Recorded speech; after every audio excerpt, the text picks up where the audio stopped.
Sasa naona na kuna na wengine ati ikifika sijui mwaka ujao kama ODM bado iko katika broad based, sisi tutoka. Si utoke sahi. What is the problem? You know, why we, you know, hii mambo kutendekezana.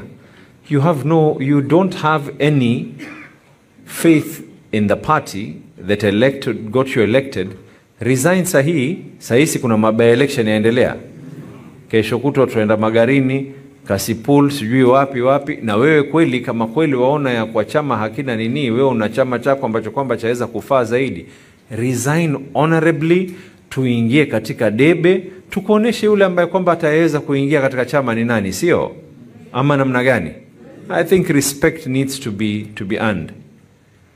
Wajua, as much as we are a party that allows everyone to be able to speak, kila moja na haki ya kuongea.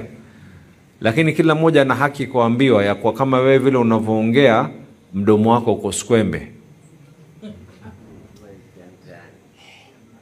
Wazee wangu nadhani mwanielewa. Kila moja na haki ya kuongea, lakini ule ambaye kwamba anaongea mambo nyef hazieleweki, pia na sisi tuna haki kukuambia kwa hii maneno yako ya hivi na hivi, hata sijui ikifika mwaka fulani sijui chama hakina nini, resign. Wewe wacha tu. Tuachie sisi. We would rather have few people who believe in the ideologies of the party than many people ambao kwamba kila mmoja anaenda upande huu na upande huu. And then we will go back to the people. Si tutarejea kwa watu. Watu wenyewe watachagua. Ama namna gani?